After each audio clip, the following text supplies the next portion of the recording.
Atëherë, me qenë se keni kërkuar një video tutorial, le të themi, për çantën e shpinës, atëherë kjo është çanta e shpinës që do marr me vete. Është super e mirë, domethënë ua këshilloj këtë lloj çante sepse ka këto dy mbajtëset anësore, janë shumë praktike. Të njëra fus çadrën e diellit, e tjetra fus shishën e ujit, është shumë e rehatshme, sidomos për në tavaf, ku nuk e ke mundësinë domethënë që të bësh shumë manovra, të lëvizësh shumë. Mjafton me disa gjese të vogla, i merr dhe fut çadrën këtu, si dhe ujin. Zë goxha vend. Kështu që ua këshilloj një çantë sportive si puna kësajt. Atëherë gjëja e parë, më kryesorja, është kjo lloj çante. Këtë çantë e marr kudo në të gjitha udhëtimet e mia, është me patjetër. Këtu fus dokumentat zakonisht dhe Kuranin i fus te kjo që ta kem më të përshtatshme kur lëviz, për shembull, të shkoj në tualet ose diku tjetër që nuk do të marr me vete çantën e shpinës. Atëherë do fus pasaportën, një Kuran me vete, ose më mirë Kuranin do fus tek çanta e shpinës, sepse në momentin që mund të shkoj në tualet, mund ta lë çantën e shpinës dikujt dhe e kam më kollaj që të lëviz. Atëherë, pasaportën, këtë portofolin me dokumente, me kartat e mia, gjitha kartat e mia, edhe me para cash.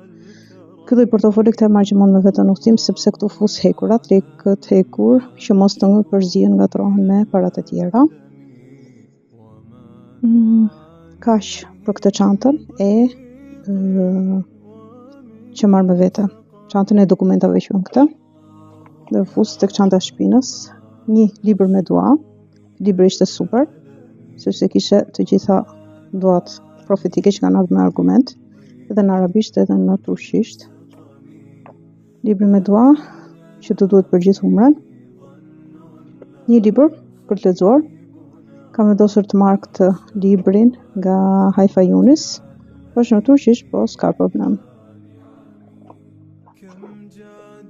Kjo është letër e lakur për ihram, pra nuk ka as aromas alkool. Syzet, një palë kufje me vete. Preferoj këto me lisë, sepse ato me Bluetooth janë kancerogjene.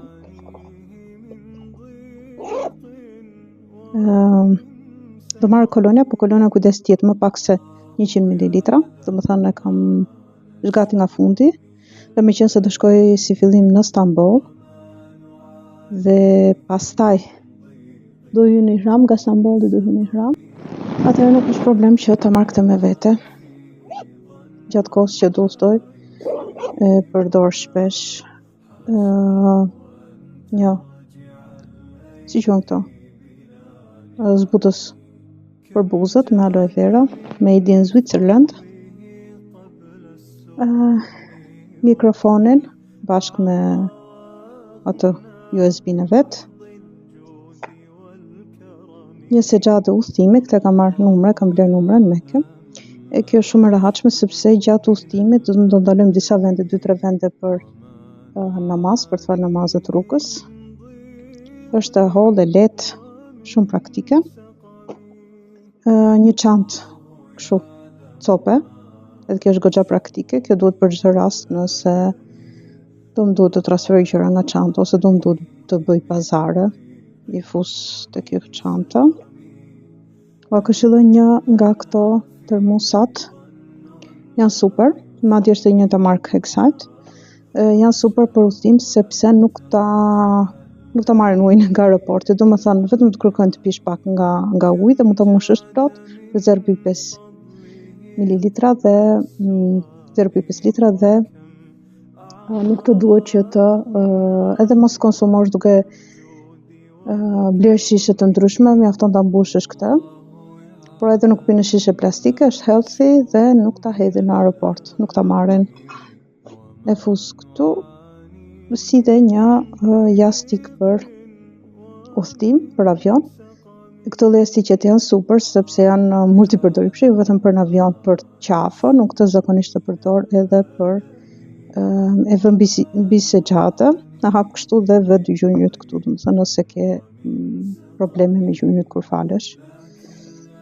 Kështu. Këto janë pak a shumë gjërat kryesore, laptopi nuk do marr me vete këtë herë. Kështu që ka goxha vend në çantën e shpinës. Para se të nisem për umre, kam në plan të bëj një pazar të vogël për disa detaj, për disa gjëra të vogla, tek një vend që quhet Haxhi Bajram, dhe që është quhet pazari i umrës dhe i haxhit, ku ka gjëra të përshtatshme për umre, kështu që do më duhet të bëj një pazar të vogël atje. Ndoshta për gjëra ihrami, si për shembull sapuni, kur jeni ihram, shampo, letra të lagura, kështu gjërash, misvak ndoshta. Do më tregoni nëse jeni të interesuar të bëj një video edhe për pazarin. Ndoshta ju marr me vete. Mos harroni të bëni subscribe.